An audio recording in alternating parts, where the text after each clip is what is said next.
وَإِذْ قَالَتِ الْمَلَائِكَةُ، اور یاد کرو جب فرشتوں نے کہا، یا مریم، اے مریم، ان اللہ اصطفاکی، بے شک اللہ نے آپ کو چن لیا۔ یہاں چن لیا سے مراد یہ ہے کہ عورت میں جو عورتوں کی کمزوریاں ہیں ان کمزوریوں سے اللہ تعالی نے حضرت مریم کو پاک رکھا، وطہرکی، اور تجھے ستھرا کیا۔ پچھلے لفظ کی مزید وضاحت ہے، واصطفاکی علی نساء العالمین، اور تمام جہاں کی عورتوں پر اللہ تعالی نے تمہیں فضیلت عطا فرمائی۔ بعض مفسرین فرماتے ہیں کہ پہلا جو اصطفاکی ہے اس کے معنی یہ ہے کہ عورت ہونے کے باوجود تمہیں چن لیا اور بیت المقدس کی خدمت کا شرف عطا فرمایا، یہاں پر عبادت کا شرف عطا فرمایا۔ حالانکہ عورت کے لیے بیت المقدس میں اس وقت داخلہ ممنوع تھا۔ یہ حضرت مریم ہیں جن کے لیے اللہ تعالیٰ نے یہ شرف عطا فرمایا۔ یا مریم قنوتی لربک، اے مریم اپنے رب کے لیے قیام کیجئے، واسجدی، اور سجدہ کیجئے، وارکعی مع الراکعین، اور رکوع کیجئے رکوع کرنے والوں کے ساتھ، یعنی فرما برداری کیجئے۔ حضرت مریم سے جب یہ فرمایا گیا کہ اپنے رب کے لیے قیام کیجئے تو حضرت مریم رضی اللہ تعالی عنہا نے اتنے لمبے لمبے قیام کیے کہ پاؤں مبارک سوج جاتے، بسا اوقات پاؤں مبارک سے خون جاری ہو جاتا۔ یہ ان کی عبادتوں کی کثرت کا عالم تھا۔ اس سے میری مائیں اور بہنیں عبرت حاصل کریں کہ 5 وقتہ نماز وہ بھی فرض ہے، وہ بھی نماز پڑھنے کی برکتیں دنیا میں بھی ظاہر ہوتی ہیں۔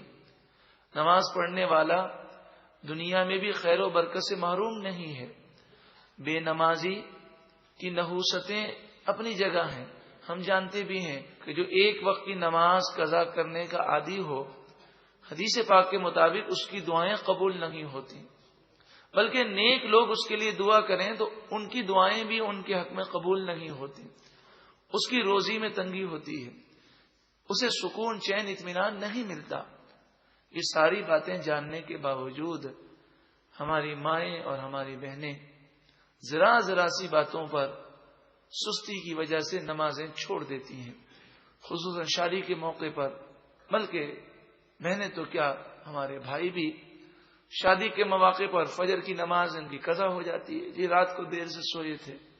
سوچیں کل بروز قیامت کیا ہم یہ جواب دے سکیں گے کہ رات کو دیر سے سوئے تھے اس لیے فجر قضا ہو گئی؟ اللہ تعالی ہمیں نمازوں کی پابندی کی توفیق عطا فرمائے۔ ذالک من انباء الغیب نوحیہ الیک، یہ غیب کی خبریں ہیں، ہم آپ کی طرف وحی کرتے ہیں۔ جیسے کہ آپ جانتے ہیں مسلمانوں کا یہ عقیدہ ہے، حقیقی غیب کا علم، ذاتی غیب کا علم صرف اللہ کے پاس ہے۔ انبیاء کو، اولیاء کو جو بھی غیب کا علم ہے وہ اللہ کی عطا سے ہے، اور اسی بات کی وضاحت اس آیت میں ہے۔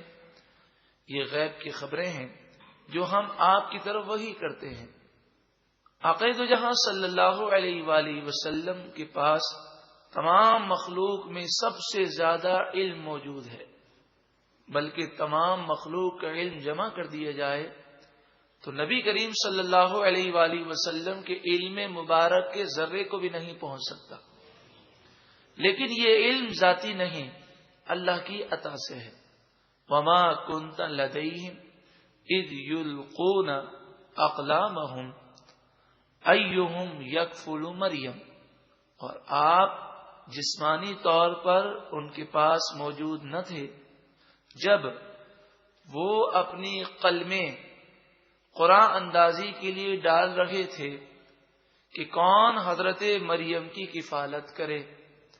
جب حضرت مریم کی کفالت کے لیے قرآن اندازی ہوئی تو قلمیں ڈالی گئیں۔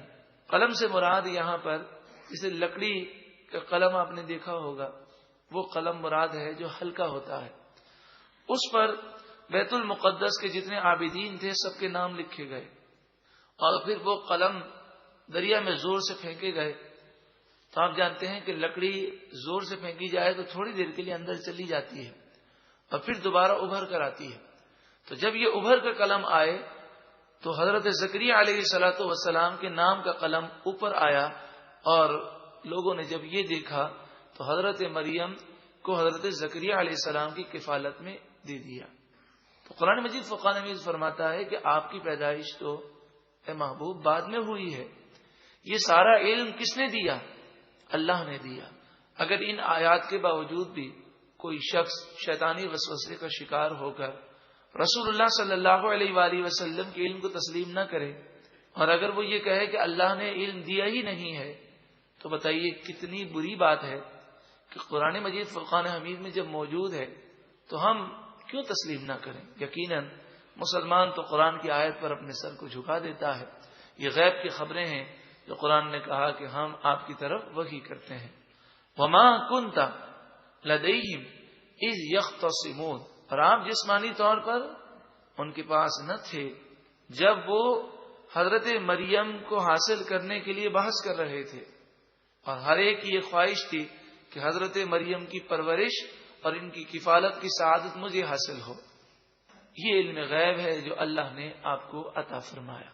اذ قالت الملائکہ، یاد کرو جب فرشتوں نے کہا یا مریم، اے مریم، ان اللہ یبشرکی بکلمۃ منہ اسمہ المسیح عیسی ابن مریم، بے شک اللہ تعالی آپ کو خوشخبری دیتا ہے اپنے ایک کلمے کی جس کا نام مسیح عیسیٰ ابن مریم ہے. وجیہن فی الدنیا والآخرہ، وہ دنیا اور آخرت میں عزت والے ہوں گے. ومن المقربین، اور مقرب لوگوں میں سے ہوں گے. حضرت مریم نے نکاح نہیں فرمایا تھا، آپ اللہ کی عبادت میں لگی ہوئی تھی. تو جب آپ کو یہ بشارت دی گئی تو آپ پریشان ہوئیں، اور آپ نے جو سوال کیا اس کا ذکر آگے آ رہا ہے. لیکن اس آیت کریمہ میں دو باتیں انتہائی غور طلب ہیں. ایک تو یہ کہ حضرت عیسیٰ علیہ الصلوۃ والسلام کو کلمۃ اللہ کہتے ہیں، اللہ کا کلمہ. اس سے کیا مراد ہے یہ ہمیں سمجھنا ہے. عیسیٰ کلمۃ اللہ کے معنی کیا ہے؟ یہاں کلمے سے مراد کن ہے. اللہ تبارک و تعالی نے پوری کائنات کو کن سے پیدا فرمایا کن ہو جا فیکون، تو وہ ہو گئی. لیکن دنیا میں اللہ نے ذرائع رکھے ہیں، وسیلہ رکھا ہے. درخت اسی کے فرمانے سے اور اسی کے حکم سے پیدا ہوتا ہے. مگر ایک ذریعہ ہے کہ بیج بوتے ہیں اور بیج سے پھر پودا نکلتا ہے، پودے سے درخت بنتا ہے اور درخت سے پھر پھل نکلتے ہیں. یہ ذریعہ ہے. اسی طرح اولاد کے حصول کا ذریعہ ماں باپ ہیں. کیونکہ حضرت عیسیٰ علیہ الصلوۃ والسلام باپ کے بغیر پیدا ہوئے ہیں، دنیاوی ذریعے کے بغیر پیدا ہوئے ہیں، تو جب دنیاوی واسطہ نہ ہو تو انسان کی توجہ ڈائریکٹ کلمہ کن پر پڑتی ہے. اس مناسبت سے آپ کو کلمۃ اللہ کہتے ہیں. اللہ تبارک و تعالی نے عیسیٰ علیہ السلام کو بغیر باپ کے واسطے سے اپنی قدرت کاملہ سے پیدا فرمایا. تو یہ ہے کلمۃ اللہ. آپ کو روح اللہ بھی کہتے ہیں، روح اللہ، جس کا عام طور پر لوگ ترجمہ کرتے ہیں اللہ کی روح.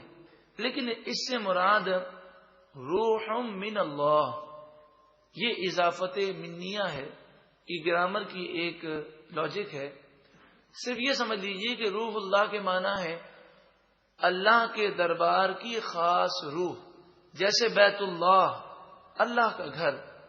اس سے یہ مراد نہیں کہ اللہ اس میں رہتا ہے، نعوذ باللہ من ذالک، بلکہ بیت اللہ کے معنی ہے وہ گھر جو اللہ کے نزدیک عظمت والا ہے. اسی طرح وہ روح جو اللہ کے نزدیک عظمت والی ہے، اس مناسبت سے آپ کو روح اللہ کہتے ہیں. مسیح حضرت عیسیٰ علیہ السلام کا لقب ہے مسیح. مسیح کے معنی ہے مسح کرنے والا، ہاتھ پھیرنے والا. حضرت عیسیٰ علیہ السلام جب مریضوں پر ہاتھ پھیرتے تو انہیں شفا مل جاتی. اس مناسبت سے آپ کو مسیح کہا گیا. وَيُكَلِّمُ النَّاسَ فِي الْمَهْدِ وَكَهْلًا, وہ لوگوں سے کلام کریں گے جھولے میں اور پختہ عمر میں. حضرت عیسیٰ علیہ الصلوۃ والسلام نے ماں کی گود میں کلام کیا اور لوگوں کو اسلام کی دعوت دی. تو جھولے میں کلام کریں گے, ماں کی گود میں کلام کریں گے, یہ بات تو واضح ہے. اور کہلن, یہ اس عمر کو کہتے ہیں جو پختہ عمر ہو 40 سال کے بعد. اس پر لوگ متفق ہیں کہ عیسیٰ علیہ الصلوۃ والسلام کی عمر 40 سال نہ ہوئی تھی اور آپ آسمان کی طرف اٹھا لیے گئے.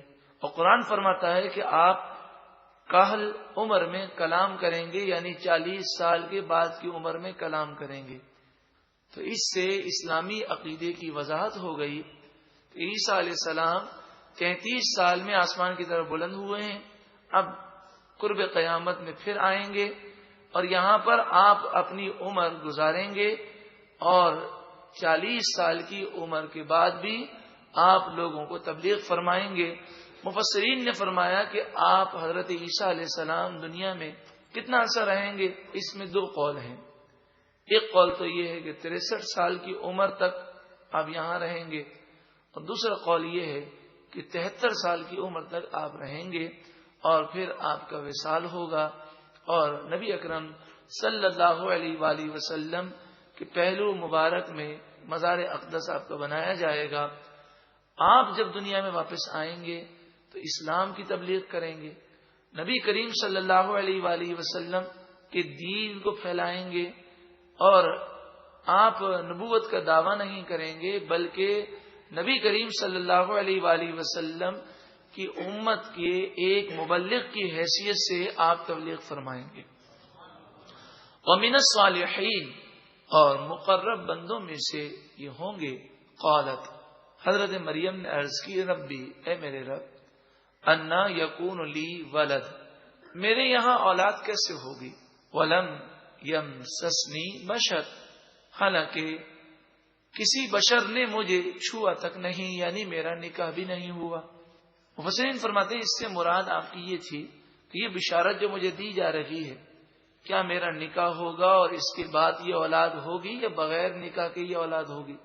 قال, ارشاد فرمایا, کذالک, اسی طرح اولاد ہوگی, یعنی بغیر نکاح کے اور بغیر باپ کے اور بغیر ظاہری سبب کے اللہ تعالی آپ کو اولاد عطا فرمائے گا. اللہ یخلق ما یشاء, اللہ تعالی پیدا فرماتا ہے جو وہ چاہے. اذا قضا امرا, جب وہ کسی معاملے کا فیصلہ فرمائے, کسی کام کا فیصلہ فرمائے, فإنما یقول له کن, تو اس سے صرف فرما دیتا ہے ہو جا, فیکون, تو وہ ہو جاتا ہے. ہم اس موقع پر دعا کرتے ہیں, اے کن فیکون کے مالک, تو کرم فرما دے اور ہماری مشکلات کو بھی آسان فرما دے. وَيُعَلِّمُهُ الْكِتَابَ وَالْحِكْمَةَ, اور اللہ تعالی عیسیٰ علیہ السلام کو کتاب اور حکمت سکھائے گا. وَالتَّوْرَاةَ وَالْإِنْجِيلَ, توریت اور انجیل سکھائے گا. وَرَسُولًا, عیسیٰ علیہ السلام رسول ہوں گے. اِلَى بنی اسرائیل, بنی اسرائیل کی طرف نیکی کا پیغام لے کر جائیں گے اور بنی اسرائیل سے کہیں گے, انی قد جئتکم بآیۃ من ربکم, بے شک میں تمہارے پاس تمہارے رب کی طرف سے نشانی لے کر آیا ہوں. انی اخلق لکم من الطین, بے شک میں مٹی سے تمہارے لیے پیدا کرتا ہوں.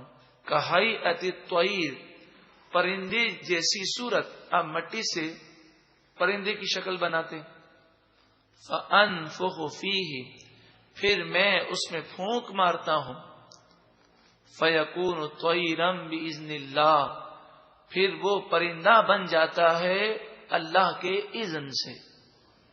دیکھیے, مسلمانوں کو یہی عقیدہ ہے کہ تمام ولیوں اور نبیوں میں جو طاقتیں ہیں, جو ان کی قدرت ہے, جو تصرف کا اختیار ہے, وہ بھی اذن اللہ ہے.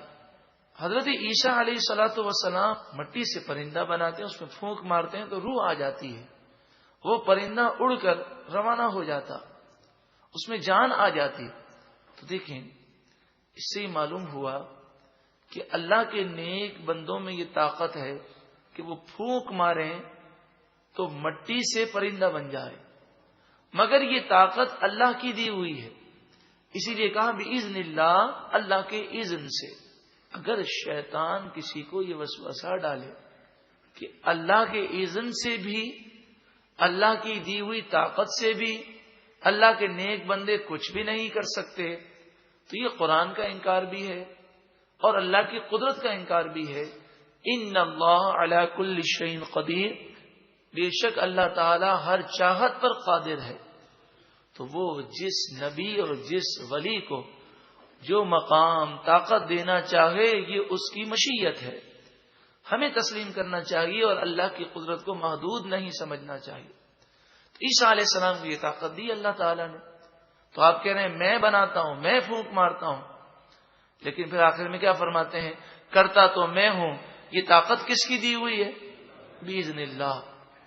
یہی عقیدہ مسلمانوں کا ہے، یہی عقیدہ اہل سنت والجماعت کا ہے۔ اگر اس عقیدے کی مزید وضاحت آپ چاہیں اور مزید معلومات حاصل کرنا چاہیں تو کیسٹ حاصل کریں، شرک کی حقیقت، شرک کی حقیقت، یہ کیسٹ حاصل کریں اور یہ کتاب حاصل کریں، معیار ہدایت۔ ایسی بہت ساری مثالیں ہیں قرآن و حدیث میں۔ اللہ تعالی ہمیں اپنی قدرت اور طاقت سمجھنے کی توفیق عطا فرمائے۔ وَأُبْرِئُ الْأَكْمَحَ، اور میں شفا دیتا ہوں۔ بتائیے شفا دینے والا کون ہے؟ اللہ۔ عیسیٰ علیہ السلام کہتے ہیں وَأُبْرِئُ، میں شفا دیتا ہوں، الْأَكْمَحَ، کسے دیتا ہوں؟ مادرزاد اندھے کو، وَالْأَبْرَصَ، اور برس کے مریضوں کو شفا دیتا ہوں۔ 50 ہزار مریض جمع ہو جاتے، عیسیٰ علیہ السلام کہتے کہ میں تمہیں شفا دے دوں گا مگر شرط یہ ہے کہ پھر تم ایمان لے آنا۔ تو وہ کہتے ٹھیک ہے۔ آپ ہاتھ پھیرتے تو مریضوں کو شفا مل جاتی۔ یہ اکمہ سے مراد مادرزاد اندھے ہیں۔ اس زمانے میں یہ مرض عام تھا کہ بچے پیدا ہوتے تو ایسے پیدا ہوتے کہ چہرے پر آنکھوں کے سراغ بھی نہ ہوتے، تو حضرت عیسیٰ علیہ السلام مٹی کا ڈھیلا بنا کر آنکھوں کی جگہ پر رکھتے اور ہاتھ پھیرتے تو آنکھیں بن جاتی۔ وَأُحْيِي الْمَوْتَى، بتائیے مردوں کو زندہ کرنے والا کون ہے؟ عیسیٰ علیہ السلام کیا کہتے ہیں؟ وَأُحْيِي الْمَوْتَى، میں مردوں کو زندہ کرتا ہوں، لیکن کہہ رہے ہیں میں کرتا ہوں، مریضوں کو میں شفا دیتا ہوں، مردوں کو زندہ میں کرتا ہوں، پرندے زندہ میں کرتا ہوں، لیکن کیا فرماتے ہیں؟ بِإِذْنِ اللَّهِ، کام میرا ہے، لیکن یہ قدرت کس کی دی ہوئی ہے؟ اللہ کی، اللہ کے اذن سے، اللہ کے حکم سے، اللہ کی دی ہوئی طاقت سے۔ یہی عقیدہ ہے کہ غوث اعظم رضی اللہ تعالیٰ عنہ، اولیاء کرام اور انبیاء کرام جو طاقت رکھتے ہیں، جو قدرت رکھتے ہیں، یہ اللہ کی دی ہوئی طاقت ہے۔ وہ اللہ کی دی ہوئی طاقت سے مدد بھی کرتے ہیں اور پکار کو سن بھی لیتے ہیں۔ اس کی وضاحت اگر دیکھنا چاہیں تو شرک کی حقیقت کیسٹ میں سنیں یا معیار ہدایت کتاب میں آپ ملاحظہ کیجیے۔ وَأُنَبِّئُكُم بِمَا تَأْكُلُونَ وَمَا تَدَّخِرُونَ فِي بُيُوتِكُمْ، اور میں تمہیں خبر دیتا ہوں ان چیزوں کی کہ جو تم کھاتے ہو اور جو تم چھپاتے ہو، فی بیوتکم، اپنے گھروں میں۔ یہ غیب کی خبر۔ عیسیٰ علیہ السلام گھر میں نہیں گئے، لیکن کوئی بھی آتا تو آپ اسے بتا دیتے کہ آج تم نے یہ کھایا ہے، یہ چیزیں تم نے گھر میں رکھی ہوئی ہیں۔ اب یہ غیب کی خبریں آپ کے پاس کہاں سے آتی؟ اللہ کی طرف سے۔ یہاں پر بھی اذن اللہ کا لفظ نہیں ہے، لیکن مراد بھی اذن اللہ ہی ہے۔ تو یہ عقیدہ پھر معلوم ہوا کہ اگر بھی اذن اللہ کا ذکر نہ ہو تب بھی مطلب یہی ہے کہ اللہ کی دی ہوئی طاقت سے۔ تو یہ غیب کی خبریں حضرت عیسیٰ علیہ السلام اللہ کی دی ہوئی طاقت سے اور باذن اللہ آپ لوگوں کو بتاتے ہیں۔ ان فی ذالک لآیۃ لکم، بے شک ان تمام باتوں میں تمہارے لیے نشانی ہے۔ ان کنتم مؤمنین، اگر تم مومن ہو۔ ومصدقا لما بین یدی من التوراۃ، اور میں مجھ سے پہلے توریت کی تصدیق کرنے والا ہوں، اور میں اس لیے آیا ہوں وَلِأُحِلَّ لَكُمْ بَعْدَ الَّذِي حُرِّمَ عَلَيْكُمْ، تاکہ میں تمہیں حلال قرار دوں وہ بعض چیزیں جو تم پر حرام کی گئیں. یعنی توریت کے ماننے والی جو قوم تھی بنی اسرائیل، ان پر بعض چیزیں جو حلال تھیں وہ حرام کر دی گئی تھیں ان کی سرکشی کی وجہ سے. مثلا اونٹ کا گوشت ان پر حرام تھا، اور ہر وہ جانور حرام تھا کہ جس کے پاؤں میں انگلیاں ہوں یا پنجہ ہو. ہاں، کھوڑ والے جانور حلال تھے، جیسے بکری ہے، بکرا ہے، گائے ہے، بیل ہے، اس میں پاؤں میں انگلیاں نہیں ہوتی بلکہ کھر ہوتے ہیں، وہ ان کے لیے جائز تھے، مگر ان کی چربی بھی ان پر حرام تھی، سوائے اس چربی کے کہ جو چربی ان کی پیٹھ پر ہو، جو جانور کی چربی اس کی آنت سے ملی ہوئی ہو، اور جو چربی ہڈی سے لگی ہوئی ہو، یہ بنی اسرائیل پر حلال تھی، اور باقی تمام چربیاں حرام تھی. آپ فرماتے ہیں کہ میں اس لیے آیا ہوں کہ تم پر تمہاری سرکشی کی وجہ سے بعض چیزیں حرام کی گئیں، اب میں انہیں حلال کر دوں. وَجِئْتُكُمْ بِآیَةٍ مِّن رَبِّكُمْ، اور میں تمہارے پاس تمہارے رب کی طرف سے نشانی لے کر آیا ہوں.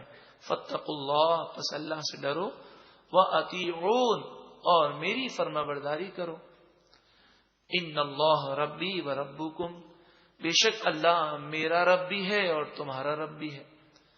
فَاعْبُدُوهُ، پس تم اسی کی عبادت کرو. ہذا صراط مستقیم، یہی سیدھا راستہ ہے. اللہ ہمیں سیدھے راستے پر استقامت عطا فرمائے. فلما احس عیسیٰ منہم الکفر، پھر جب عیسیٰ علیہ السلام نے یہودیوں سے کفر کو محسوس کیا، آپ نے محسوس کیا کہ یہ یہودی ایمان نہیں لائیں گے اور آپ کو قتل کرنا چاہتے ہیں. قال من انصاری الی اللہ، کون اللہ کی خاطر میری مدد فرمائے گا. یعنی آپ نے حواریوں سے کہا اللہ کی خاطر کون میری مدد کرے گا.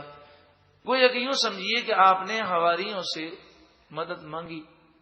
یہاں پر مفسرین چند سوالات کرتے ہیں اور خود ہی اس کا جواب دیتے ہیں کہ کہتے ہیں ایک تو یہاں پر یہ سوال پیدا ہوتا ہے کہ عیسیٰ علیہ الصلوۃ والسلام جب اللہ کے مقرب بندے ہیں، رسول ہیں، تو انہیں حواریوں سے مدد مانگنے کی کیا حاجت تھی. وہ ڈائریکٹ اللہ تعالیٰ سے کہتے ہیں کہ پروردگار تو میری مدد کر دے، تو اللہ تعالیٰ آسمانی مدد کو نازل فرما دیتا. تو فرمایا واقعی بات تو یہی ہے، لیکن عیسیٰ علیہ الصلوۃ والسلام کا لوگوں سے مدد مانگنا یہ تعلیم کے لیے ہے کہ اگر عقیدہ یہ ہو کہ حقیقی مددگار اللہ ہے اور یہ ذرائع اور وسائل ہیں، تو پھر بندوں سے مدد مانگنے میں کوئی حرج نہیں. جب عقیدہ کیا ہو حقیقی مددگار کون ہے؟ اللہ، اور بندہ کیا ہے؟ اللہ کی مدد کے حصول کا ذریعہ ہے، تو پھر مدد مانگنے میں کوئی حرج نہیں. تو آپ نے اس عقیدے کی گویا کہ وضاحت فرمائی. دوسری چیز کہ جب آپ نے حواریوں سے یہ کہا تو حواریوں نے اپنے ایمان کی مضبوطی کا ثبوت دیا اور اپنی محبت اور اپنے جذبے کا اظہار کیا. اگر حضرت عیسیٰ علیہ السلام ان سے یہ نہ کہتے تو ان کے ایمان کا اظہار کیسے ہوتا. تو حقیقت میں تو یہ ہے کہ اللہ تعالی کا دین کسی کا محتاج نہیں ہے، لیکن اللہ تبارک و تعالی اپنے دین کی خدمت اپنے بندوں سے لیتا ہے، یہ اس کا فضل ہے، اور اسی پر وہ انعام اور اکرام کی بارشیں بھی فرماتا ہے. اب دیکھیں انہوں نے کیسی محبت کا اظہار کیا. قال الحواریون، حواری بولے نحن انصار اللہ، ہم اللہ کے دین کے مددگار ہیں. کیونکہ آپ کی مدد کرنا گویا کہ اللہ کے دین کی مدد کرنا ہے.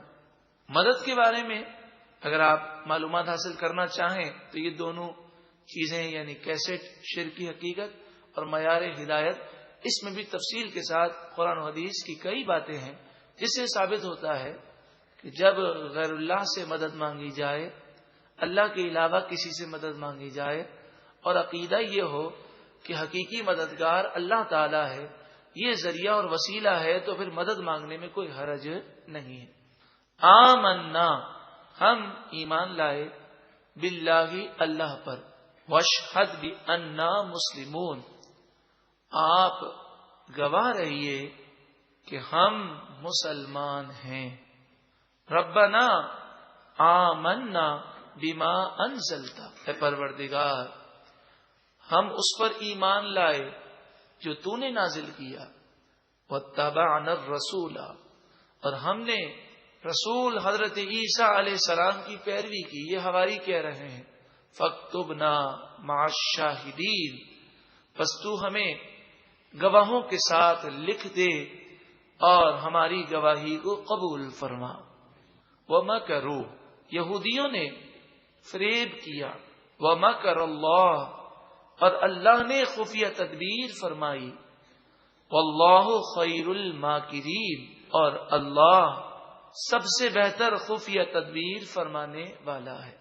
یہودیوں نے حضرت عیسیٰ علیہ السلام کے گھر کو گھیر لیا، اور گھیرنے کے بعد چپکے سے، اس طرح گھیرا کہ محسوس نہ ہو کہ عیسیٰ علیہ السلام کے گھر کو گھیر لیا ہے، چپکے سے ایک منافق تھا جو عیسیٰ علیہ والسلام کے پاس اس کا آنا جانا تھا، اسے گھر کے اندر بھیج دیا اور کہا کہ تم حضرت عیسیٰ علیہ السلام کو پکڑ لو تو ہمیں آوازیں مارنا، تو ہم فوراً گھس جائیں گے اور حضرت عیسیٰ علیہ السلام کو شہید کر دیں گے۔ یہ جیسے ہی اس ارادے سے اندر گیا، اس نے دیکھا کہ گھر میں کوئی بھی نہیں ہے۔ عیسیٰ علیہ والسلام آسمان کی طرف بلند کر دیے گئے، تو یہ گھر سے باہر نکلا۔ جیسے ہی باہر نکلا تو اللہ تعالی کی حکمت، تھوڑی دیر کے لیے اس کی شکل عیسیٰ علیہ السلام کے مشابہ ہو گئی، تو لوگوں نے اس کو پکڑ لیا۔ اس نے بڑا شور مچایا کہ میں تو تمہارا ساتھی ہوں، تمہیں کیا ہو گیا ہے؟ خود اسے نہیں پتا تھا کہ معاملہ کیا ہے۔ لوگوں نے اسے پکڑا، سولی پہ چڑھا دیا اور اسے قتل کر دیا۔ قتل کرنے کے بعد اس کی مشابہت ختم ہو گئی، اور ان یہودیوں پہ یہ بات ظاہر ہو گئی کہ ہم نے اپنے ہی ساتھی کو قتل کیا ہے۔ لیکن انہوں نے لوگوں میں یہ مشہور کیا کہ ہم نے حضرت عیسیٰ علیہ السلام کو شہید کر دیا۔ یہ بات یہودیوں میں مشہور ہوئی، اور پھر عیسائیوں میں بھی یہ بات مشہور ہوئی، اور آج تک عیسائی اسی غلط فہمی کا شکار ہیں کہ حضرت عیسیٰ علیہ والسلام شہید کر دیے گئے۔ لیکن ہمیں تو عیسائی لوگوں کی ذہنیت پر حیرت ہوتی ہے، ان کی عقل پر حیرت ہوتی ہے۔ ہمارا تو عقیدہ یہ ہے کہ عیسیٰ علیہ السلام شہید نہیں ہوئے، ہم آسمان کی طرف بلند کر دیے گئے۔ ان کا عقیدہ ہے کہ عیسیٰ علیہ السلام کو سولی پہ چڑھا دیا گیا۔ اب آپ مجھے بتائیے، ان کے عقیدے کے مطابق آپ سوچیں کہ اگر یہ سوچتے ہیں کہ یہ سولی پر حضرت عیسیٰ علیہ السلام چڑھائے گئے، تو سولی کا نشان ان کے لیے کوئی برکت کا نشان ہونا چاہیے، منحوس نشان ہونا چاہیے۔ لیکن ان کی عقل پر حیرت ہوتی ہے کہ یہ سلیب کو چومتے ہیں، گلے سے لگاتے ہیں، اس کی پوجا بھی کرتے ہیں، اور اسے برکت کا نشان سمجھتے ہیں۔ اگر ان کے عقیدے کے مطابق سلیب یہ وہ نشان ہے جس پہ عیسیٰ علیہ السلام کو سولی دی گئی، تو پھر تو یہ نحوست کا نشان ہونا چاہیے۔ لیکن کہتے یہ ہیں کہ جب انسان دین سے دور ہوتا ہے تو عقل بھی چلی جاتی ہے۔ اگر عقل ہوتی تو اسلام کو نہ چھوڑتے۔ اللہ تعالیٰ انہیں عقل عطا فرمائے۔ یہاں پر لفظ مکرون ہے، عربی میں یہ لفظ کئی معنی کے لیے استعمال ہوتا ہے۔ جب اس کی نسبت کافروں کی طرف ہوگی تو اس کے معنی ہوگا فریب، جب اس کی نسبت اللہ کی طرف ہوگی تو اس کے معنی خفیہ تدبیر۔ جیسے اردو میں ایک مشہور و معروف لفظ ہے ہار، ہار دو معنی کے لیے استعمال ہوتا ہے۔ جب یہ کہا جائے میرے گلے میں ہار ہے تو اس کے معنی پھولوں کے ہار، اور جب یہ کہا جائے مقابلے میں ہار گئے تو اس کے معنی شکست۔ تو عربی میں بھی ایک لفظ کے کئی معنی ہیں۔ بعض تراجم ایسے ملتے ہیں جس میں یہ ترجمہ ہوتا ہے کہ اللہ نے فریب کیا، نعوذ باللہ من ذالک۔ یہ ترجمہ غلط ہے۔ ان ترجموں سے بچ کر اعلیٰ حضرت امام اہل سنت امام احمد رضا علیہ الرحمہ کا ترجمہ کنز الایمان کو پڑھیے کہ وہ قرآن و حدیث کے عین قواعد کے مطابق ہے، اور ایک عاشق رسول، ولی کامل اور ایک زبردست عالم نے اس دور میں یہ ترجمہ لکھا ہے جب انگریزوں نے بعض غلط تراجم مسلمانوں میں عام کر دیے تھے، تو ان میں جو غلطیاں پائی جاتی تھیں اس کو درست کرتے ہوئے آپ نے ایک بالکل صحیح ترجمہ لکھا، کنز الایمان کے نام سے حاصل کر سکتے ہیں۔